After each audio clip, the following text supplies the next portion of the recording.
Hi guys! Welcome to Jekotech TV! Smile ka muna dyan! Okay guys, let's go! Eto mga katao, mag-register tayo para makita natin itong application na to, anong klaseng application to. So maglagay lang tayo ng ating cellphone number, tapos password, tapos ito daw, graphic verification code. Gawin na natin. Yan, ganyan lang. Kasimple, click natin register. So nga guys, after natin mag-sign up, meron tayong libreng 50 pesos. At meron pang ibang libre dito. Hanapin natin. Yan, dito sa sign in. Pwede tayo mag-sign in everyday. Yan, meron na tayong 1 peso. So yun po yung mga libre dito, no? Yan, meron na tayong 51 pesos. So everyday magsa-sign in tayo, makakuha tayo ng libreng pera. So maliban dyan, wala na po ibang binibigay na libre. Ang kailangan ay mag-invest na. Dito sa home, so yan guys, ito yung kauna-unahang investment na inaalok sa atin. 50 pesos ang puhunan. Meron daw itong 5 piso, araw-araw na kita. So ibig sabihin yung ating libreng 50 pesos, pwede natin ditong i-invest. Click lang itong invest. Yan. So meron din itong inaalok sa atin, 250 pesos daw na investment. Ang kailangan doon natin labas ay 250, meron daw itong kita na 63 every day. So ito pa yung mga ibang investment, nakamaliit daw ay 250, meron daw itong 63 pesos every day na kita sa loob ng 90 days. Ang susunod ay 750, may 188 daw to every day, 90 days din.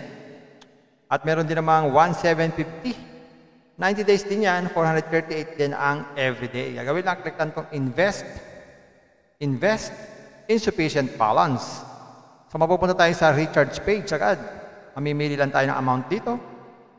Yan.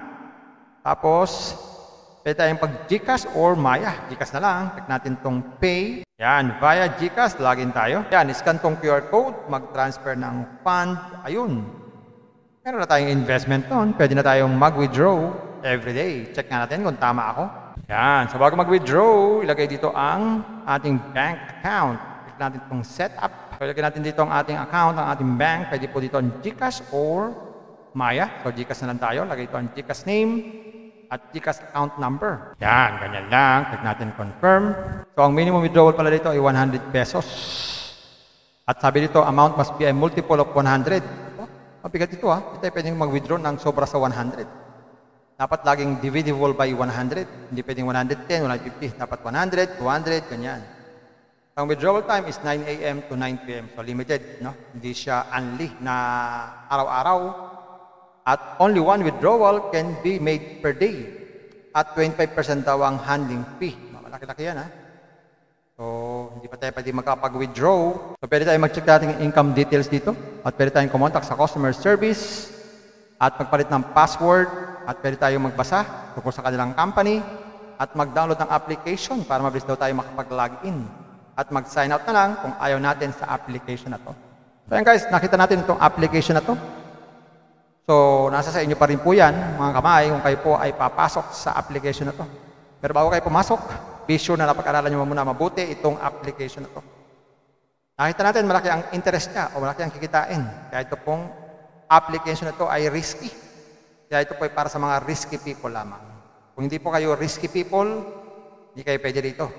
So ito po sa mga risky, okay? Sa risky people, sa mga mahilig sumubok kahit delikado. Yan po. Okay? So pag-aralan nyo muna mabuti bago kayo sumali at bago maglabas ng pera, bago mag-invest. Pampaalala, ang ganitong mga application, minsan tumatagal, pero minsan sandaling-sandali lamang. Kagaya itong application na to, ang hula ko dito, tatagal ito mga 4 to 5 days. Pag sumobra dyan, swerte na tayo. Kaya maging mag-ingat sa ating pag-i-invest. At kung wala kayong pag-invest,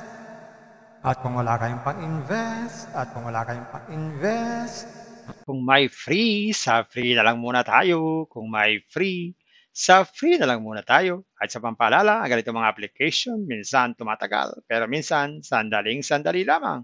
Kaya maging maingat sa ating pag-invest. Paring paalala, sabi po sa 1 Timothy chapter 6 verse 10, for the love of money is a root of all kinds of evils, is true this craving that some have wandered away from the faith and pierced themselves with many pangs. Totoo po ito.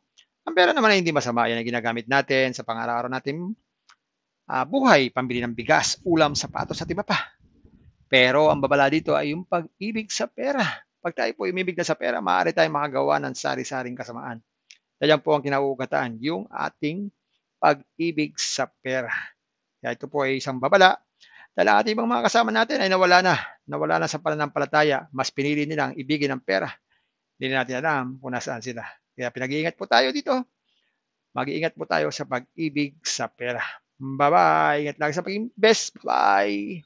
Hi guys! Welcome to Jekotech TV! Smile ka muna dyan! Okay guys, let's go!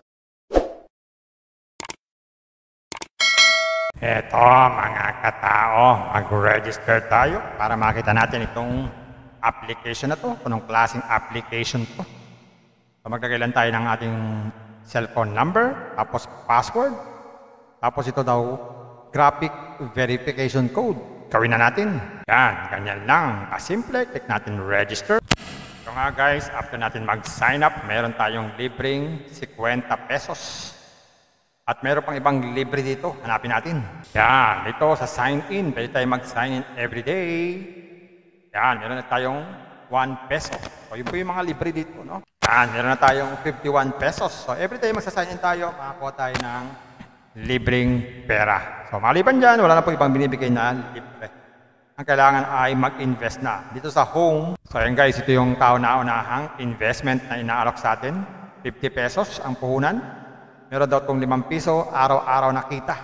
So, ibig sabihin, yung ating libreng 50 pesos, pwede natin ditong i-invest. Click lang itong invest. Yan. So, meron din itong inaalok sa atin, 250 pesos daw na investment. Ang kailangan daw natin labas ay 250. Meron daw itong kita na 63 every day. So, ito pa yung mga ibang investment. Nakamaliit daw ay 250. Meron daw itong 63 pesos every day na kita sa loob ng 90 days. Ang susunod ay 750. May 188 daw to every day. 90 days din. At meron din namang 1750. 90 days din yan, 438 din ang everyday. Gagawin lang, click lang itong invest. Invest, insufficient balance. So mapupunta tayo sa recharge page agad. Mamimili lang tayo ng amount dito. Yan. Tapos, pwede tayong pag-GCash or Maya. GCash na lang. Click natin itong pay. Yan, via GCash, login tayo. Yan, scan itong QR code, mag-transfer ng fund. Ayun. Meron na tayong investment doon. Pwede na tayong mag-withdraw everyday. Check nga natin kung tama ako. Yan. So bago mag-withdraw, ilagay dito ang ating bank account. Click natin itong setup. Ilagay natin dito ang ating account, ang ating bank. Pwede po dito ang GCash or Maya. So GCash na lang tayo. Lagay ito ang GCash name at GCash account number. Yan. Ganyan lang. Click natin confirm. So ang minimum withdrawal pala dito ay 100 pesos. At sabi dito, amount must be a multiple of 100. Mabigat ito ha. Hindi tayo pwedeng mag-withdraw ng sobra sa 100. Dapat laging divisible by 100. Hindi pwedeng 110, 150. Dapat 100, 200, ganyan. Ang withdrawal time is 9 a.m. to 9 p.m. So limited, no? Hindi siya unli na araw-araw. At only one withdrawal can be made per day. At 25% daw ang handling fee. Malaki-laki yan ha. So, hindi pa tayo pwede makapag-withdraw. So, pwede tayo mag-check natin yung income details dito. At pwede tayong kumontak sa customer service. At magpalit ng password. At pwede tayong magbasa tungkol sa kanilang company. At mag-download ng application para mabilis daw tayo makapag-login. At mag-sign out na lang kung ayaw natin sa application na to. So, yan guys, nakita natin itong application na to. So, nasa sa inyo pa rin po yan, mga kamay, kung kayo po ay papasok sa application na to. Pero bago kayo pumasok, be sure na napag-aralan nyo muna mabuti itong application na to. Nakita natin malaki ang interest niya o malaki ang kikitain. Kaya ito pong application na to ay risky. Kaya ito po ay para sa mga risky people lamang. Kung hindi po kayo risky people, hindi kayo pwede dito. So ito po sa mga risky. Okay? Sa risky people, sa mga mahilig sumubok kahit delikado. Yan po. Okay? So, pag-aralan nyo muna mabuti bago kayo sumali at bago maglabas ng pera, bago mag-invest. Pampaalala, ang ganitong mga application, minsan tumatagal, pero minsan sandaling-sandali lamang. Kagaya itong application na to, ang hula ko dito, tatagal ito mga 4 to 5 days. Pag sumobra dyan, swerte na tayo. Kaya maging mag-ingat sa ating pag-i-invest. At kung wala kayong pag-invest,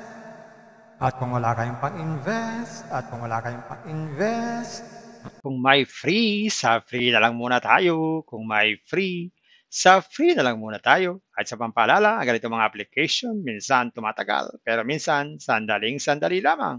Kaya maging maingat sa ating pag-invest. Paring paalala, sabi po sa 1 Timothy chapter 6 verse 10, for the love of money is a root of all kinds of evils, is true this craving that some have wandered away from the faith and pierced themselves with many pangs. Totoo po ito. Ang pera naman ay hindi masama. Yan ang ginagamit natin sa pang-araw-araw natin buhay, pambili ng bigas, ulam, sapatos at iba pa. Pero ang babala dito ay yung pag-ibig sa pera. Pag tayo po umibig na sa pera, maaari tayong makagawa ng sari-saring kasamaan. Yan po ang kinauugatan, yung ating pag-ibig sa pera. Kaya ito po ay isang babala. Dahil ang ating ibang mga kasama natin ay nawala na sa pananampalataya. Mas pinili nilang ibigin ang pera. Hindi na natin alam kung nasaan sila. Kaya pinag-iingat po tayo dito. Mag-iingat po tayo sa pag-ibig sa pera. Bye-bye. Ingat lang sa pag-invest. Bye. Hi guys! Welcome to Jekatech TV! Smile ka muna dyan! Okay guys, let's go!